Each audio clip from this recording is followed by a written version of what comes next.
Everyone, मेरा नाम है Kriti and welcome back to the channel. आज के वीडियो में हम बात करने वाले हैं यूजीसी नेट लॉ के बारे में। आज थोड़ा सा सेटअप डिफरेंट है। आई hope you like this. If you do तो नीचे कमेंट बॉक्स में जरूर बताइएगा। Now without further ado, let's start today's video.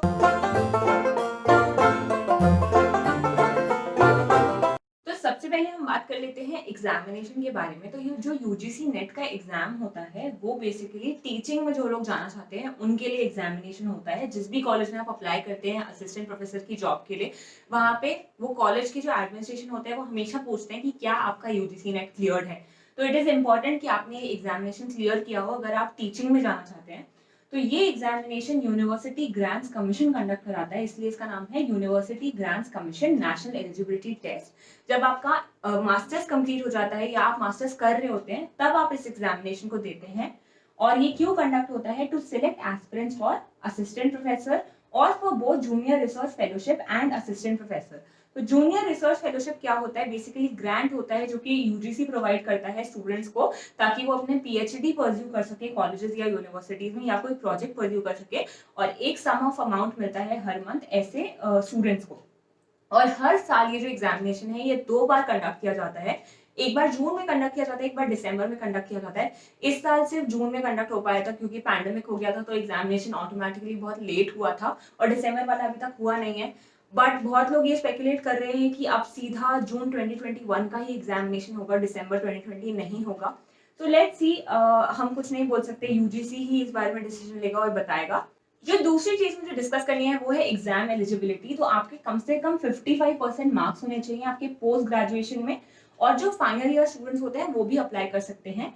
However, there is a however clause. However, they will be considered for award of JRF or professorship after they pass their qualifying exam with minimum marks. तो पास तो आपको करना ही पड़ेगा, पास करने के बाद ही आपको award of JRF या फिर प्रोफेसरशिप मिलेगी। अब हम समझ लेते हैं एग्जामिनेशन पैटर्न के बारे में। तो इस एग्जाम में 2 पेपर्स आते हैं। पेपर 1 आती है जिसमें 50 क्वेश्चन होते हैं और हर क्वेश्चन 2 मार्क्स का होता है, तो ये 100 मार्क्स का हो गया।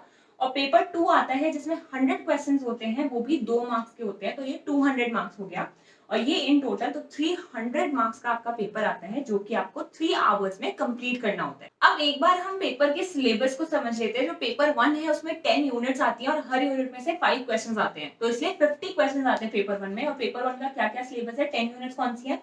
Teaching aptitude, research aptitude, comprehension, communication, mathematical reasoning and aptitude, logical reasoning, data interpretation, ICT, people development and environment और हायर एजुकेशन सिस्टम। तो ये 10 यूनिट्स में से 5 क्वेश्चंस आएंगे और ये यूनिट्स आपको प्रिपेयर करनी होती है। इनकी फर्दर सिलेबस भी डिवाइडेड है, वो आप इंटरनेट पे देख सकते हैं, आराम से मिल जाएगा।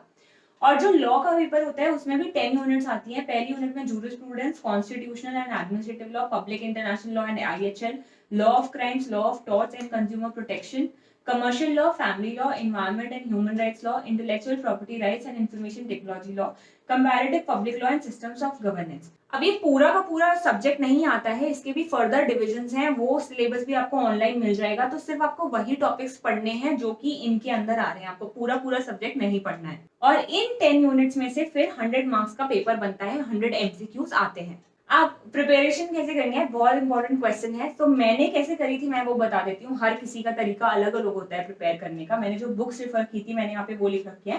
पेपर 1 के लिए मैंने 2 बुक्स रेफर करी थी, अरिहंत और ट्रूमैन। और पेपर 2 के लिए मैंने रेफर करी थी ट्रूमैन, क्लैट एलएलएम, क्योंकि उसमें एमसीक्यू दिए होते हैं, और अपूर्व भारद्वाज की एक यूजीसी नेट लॉ की बुक आती है, वो मैंने रेफर करी थी। मेरा बेसिक प्रेमाइस यही था कि मैं जितने क्वेश्चंस हो सके उतने एमसीक्यूज को प्रैक्टिस करूं, क्योंकि मुझे पता था कि लॉ तो एक बार पढ़ चुके हैं, अगर दोबारा पढ़ने बैठी तो बहुत टाइम लगेगा। And obviously time is very important, आपको जल्दी प्रिपरेशन करनी है। तो मुझे एमसीक्यू ज्यादा से ज्यादा प्रैक्टिस करने थे, तो मैंने उसी पे ध्यान दिया और इन सारी बुक्स के जो अलग अलग एमसीक्यू थे वो मैंने प्रिपेयर करे थे।